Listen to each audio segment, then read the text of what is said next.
Alright, here we go. My first D&D campaign went horribly wrong. Firstly, I'd like to clarify that the DM and players were all first timers in this story, and I bear no ill will to anyone involved, especially the DM. I just need to vent because I'm seriously upset over this whole thing. Good start. So, a few months back, I overheard my friends talking about a D&D campaign where they were planning to run, and I immediately jumped on the opportunity to join. I have a relatively small social circle, and there aren't any game stores like in my town for public games, so this chance to play was basically a blessing from heaven. The game took place in a pretty cool homebrew setting, loosely based on Warhammer, but involved elements of many games, anime, and other media. Our DM clearly put a lot of effort into it. Even though a first-time DM running a 100% homebrew setting sounded a bit off to me, I was still beyond stoked. I made my character a chaotic neutral ghoul, Tokyo Ghoul style, a homebrew race in that setting, spellcaster healer. We had a Tau mechanic and a human rogue as well. I bought a set of dice, and after reading the rules, created a character sheet. When it came to stats, the DM said he'd just tell me my stats and modifiers, as he decided the two didn't have anything to do with each other in his campaign. Weird, but okay, I was still stoked.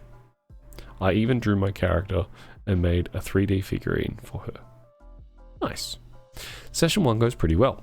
We do a bit of roleplay, there's a combat encounter, things get a bit off track. My character accidentally kills a janitor for throwing a broom at her, which results in an epic police chase. In-game, we don't really follow any rules though, and basically just roll checks with a d20, even in combat.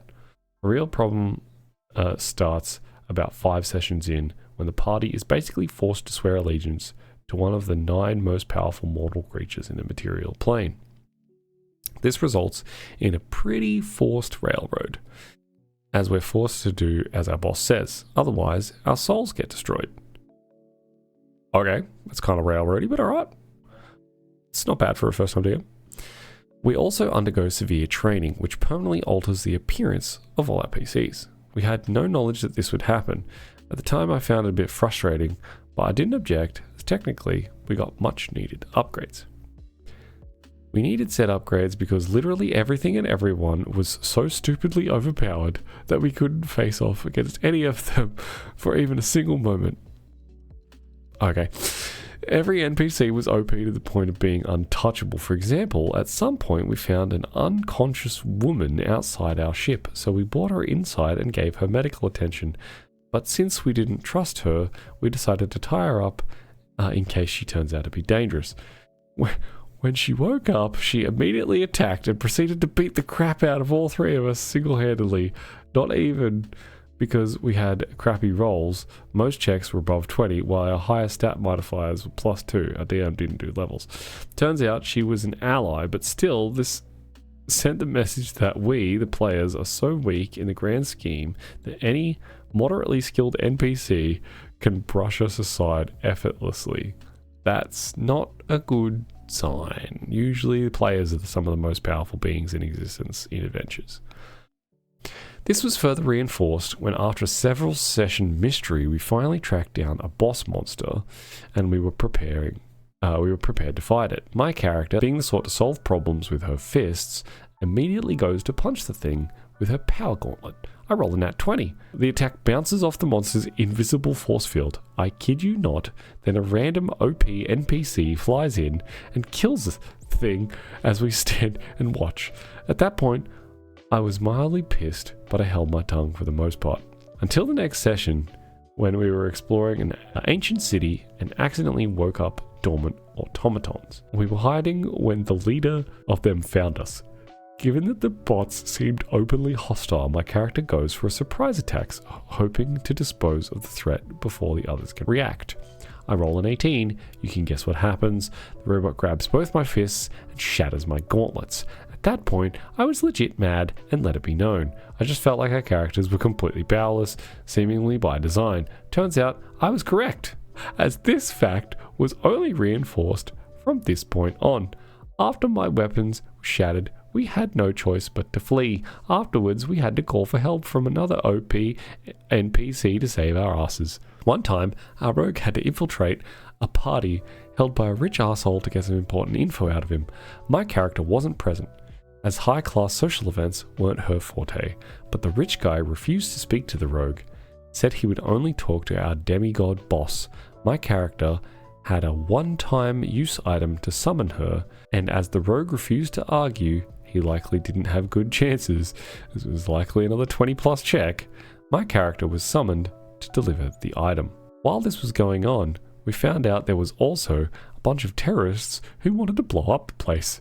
That didn't matter much though, as the moment our boss was summoned, she immediately magically got the terrorists via magic and got info out of the rich guy.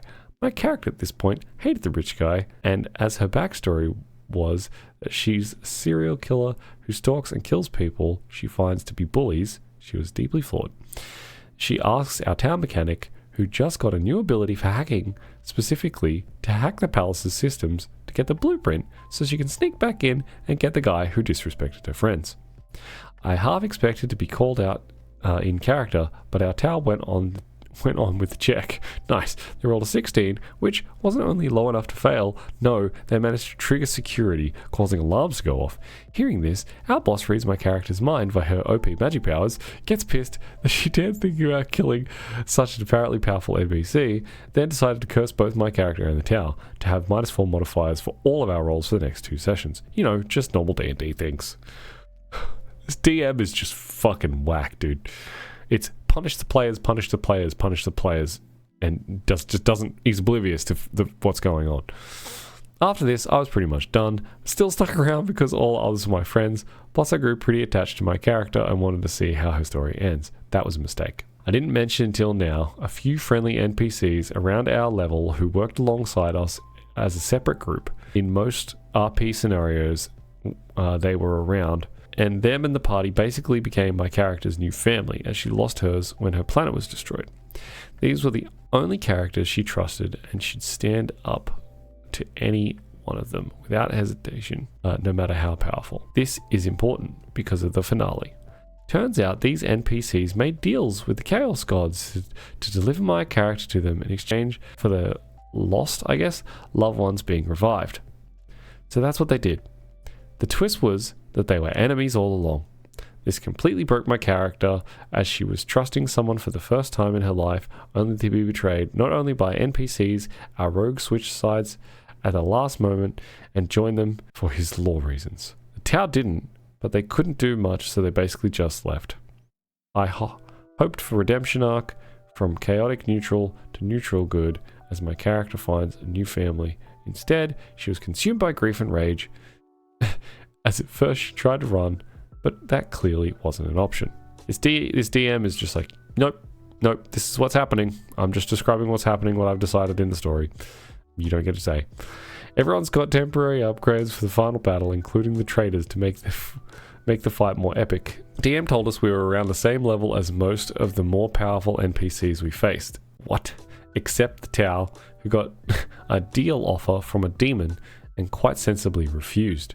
This made it so that they were immediately out of the fight. For a while, they provided air support from the spaceship, but then the ship was ordered to leave by our boss to help out somewhere else. Just leave the fight, because go somewhere else. So I was on my own. For a while, the NPCs and the rogue were ganging up on me as I was struggling to keep pace in 4 verse 1. Yeah. Then, 2 of the NPCs started to open a portal for their god to reach through. Okay. So I used my single-use spell I got for this fight to summon a mini supernova in front of the portal. This being my most powerful spell, I hope that it will at least hinder the god, especially since I'm also OP now, right? Wrong. A giant hand reaches through the portal and vaporizes that star on contact. No rolls, no nothing. Afterwards, another godlike NPC who we met once before shows up and drags the Tau back into the fight and literally eats them onto the field, where they had to succeed a DC 10 save with no modifiers to not fall into the star I summoned and immediately die, even though that star was just snuffed out. DM found this funny apparently. This was literally almost all my most powerful ability was good for. Then the godlike NPC tries to stop the hand he rolls and fails, everyone dies. Not even joking. The moment he fails, everyone, the players, the NPCs, all die. We spend like a minute in the plane between planes. At this point, we have a chance to make it out alive, although we don't know. DM asks me to roll perception. I roll a 4. DM, you don't notice the demon wolf approaching. It grabs you and takes you away to the afterlife. Not even a save. That was the end of my character. Everyone but the rogue dies in a similar way, but he gets branded a traitor. Spend the rest of his days in hiding. I was just so dejected and angry at this point, having the story end so anticlimactically in a way none of us had any control over. Sorry this turned out so long, but I needed to write this down somewhere. I can't get this campaign, can't get this BS campaign out of my brain. Luckily I found an online group to join. This time with an experienced DM who actually respects the rules. My first session with them is this Sunday. I'm really looking forward to it. Yes, this comment is no wonder it's upvoted so much. Good lord, yeah, this reeks of look at my cool characters DMing. Look, it was the DM's first time being a DM, but he was also homebrewing a Warhammer anime entire world at the same time. It just seems like it would have been better if he didn't try and do all those things at the same time. Like, either have a few games or campaigns under your belt so you know what's going on, or homebrew, but don't like go to the extent of completely homebrewing everything. Like, just homebrew the setting, don't homebrew the rules. Like, player doesn't understand how Wall of Fire works. So this was my first campaign in D&D, and we were playing Curse of Strahd. Everything is standard, and our party, which has a dwarven barbarian, a half-elf ranger, a goblin bard, and a tabaxi druid, are preparing to make camp so we can take a long rest. As we do this, tabaxi druid says, "Nah, I'ma do my own thing," and keeps walking away from the group. DM rolls a random encounter and a pack of wolves shows up. That makes sense, that happens all the time in Strahd. It's also a full moon. Oh, that's bad. Druid fights the pack alone due to the rest of us not being remotely close to him, and decides to cast Wall of Fire. The wolves are hit, take some damage, and keep attacking. It was at this moment that the druid says, "That's BS, the fire should have killed the wolf." DM rightfully says, "That's not how Wall of Fire works," and explains how it would affect the wolves in this encounter. The druid decides, "F it, I'm leaving." Packs up, we never speak with him again. Also, side note, we ended up stopping playing due to outside activities making it impossible to meet. Finish off, I honestly can't believe someone would get so angry over nothing that they would stop playing entirely and just leave. Look, some players have very different reactions to being told no, or being told that's not how something works. Here's some comments to go along with this story, because I feel like sometimes it's good to read some of these comments. I get DM has final ruling, but you really glazed over this. What exactly what was exactly said, because that is how Wall of Fire works. A Wall of Fire does 5d8, average of 27 damage, and even on half that, it does 5d8 again at the end of the creature's turn. DM rightfully says that's all. A Wall of Fire works, explains how it would affect the wolves in this encounter. How many wolves were in the pack? What type of wolves were they? Standard wolf has 11 HP. I get a player going off on their own, but it looks like a case of negligence. Y'all didn't talk about the party splitting. Sure they did. I'm sure this guy was just like, screw that, I'm running off by myself. On the other hand, this encounter seems overly malicious for the basis of splitting against Tabaxi, and frankly, if it were me, I'd be raising the same concerns. Did DM legit put one PC into a deadly encounter just for walking off? Now, I'm sure it wasn't as simple as just he walked off and the DM threw a bunch of shit at him, right? I'm sure it was like, you should stay with the party. And the guy was just like, nah, I'm a druid, I'll be fine in the forest, it's fine, I got this, goes and walks off. He also said it was a full moon, so my guess is they weren't actually wolves, they were wolf form hybrid / werewolves, right? They're also dire wolves, I think, in Strahd, so they're not just regular wolves, so they probably got more HP than that. There's a chance. I have to guess that they were dire wolves, but if the player and the DMs were treating me that way, it's implied I'd probably leave too. Yeah, no.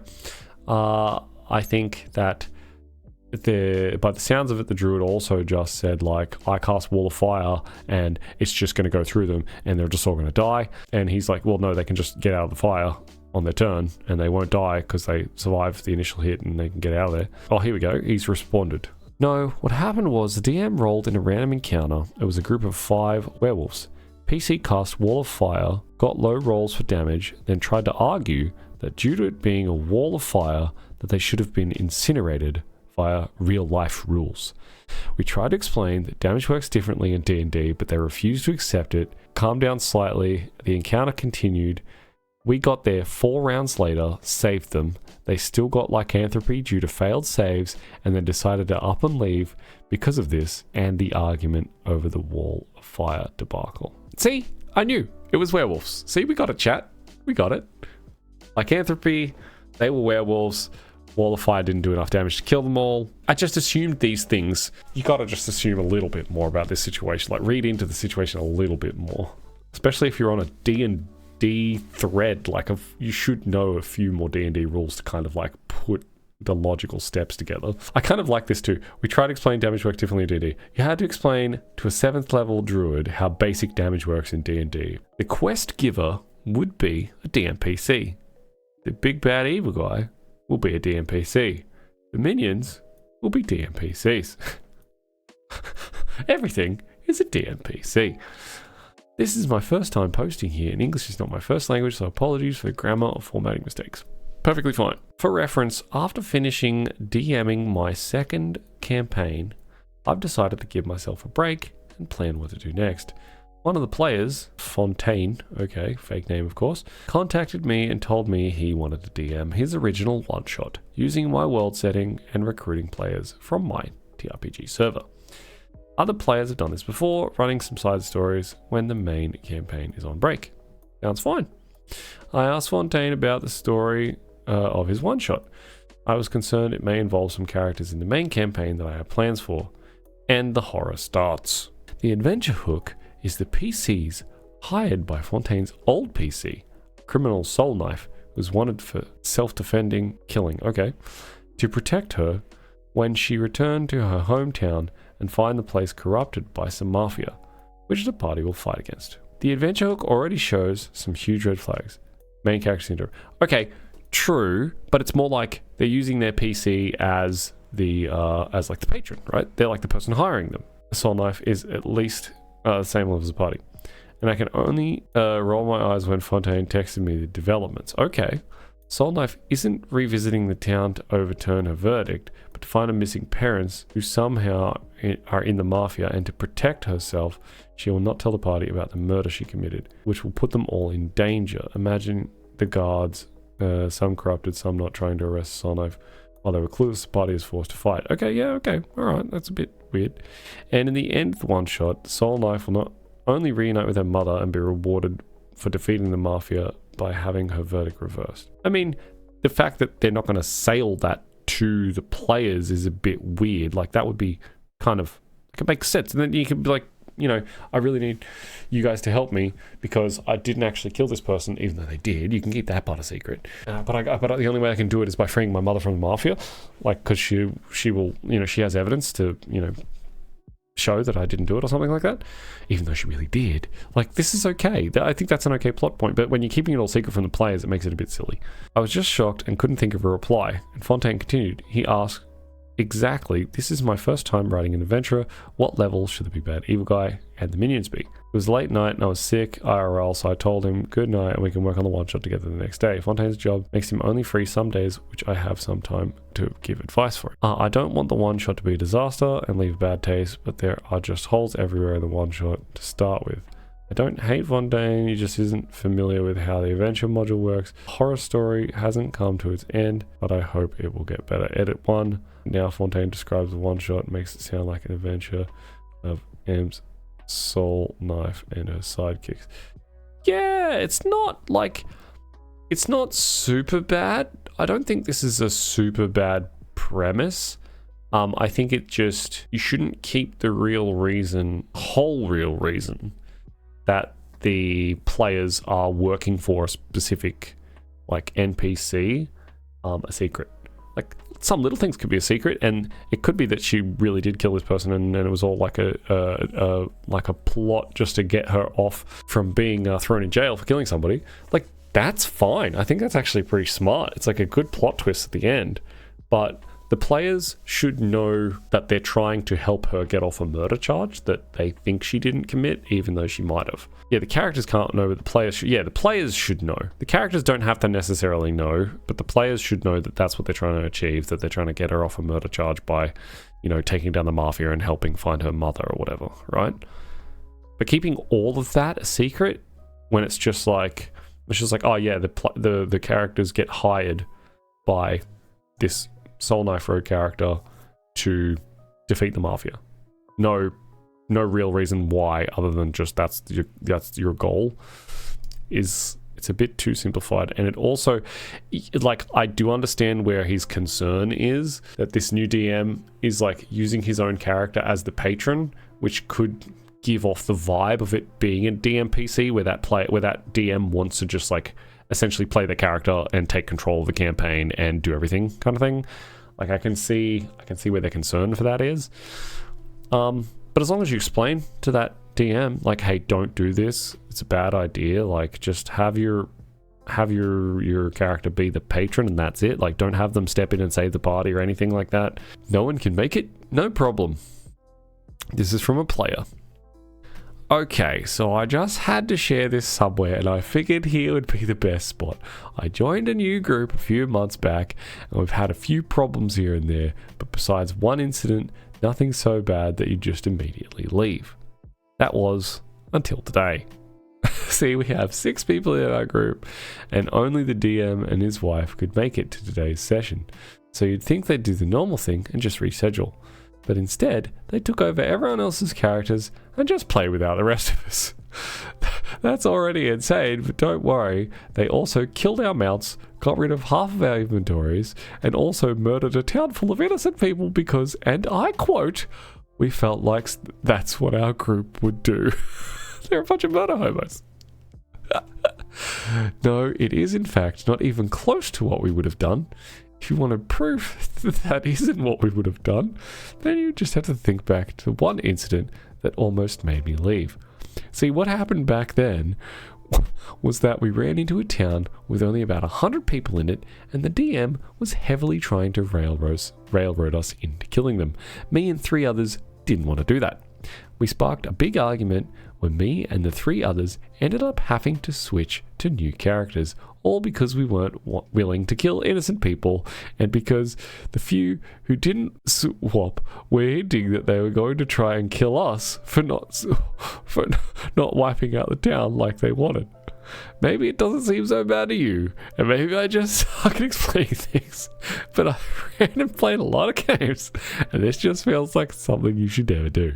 I don't know. What do y'all think?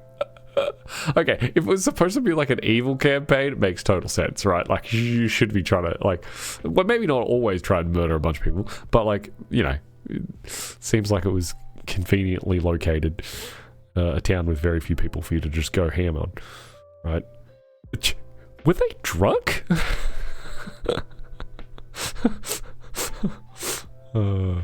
The DM has been trying to railroad you into mass murder? Quit the game now.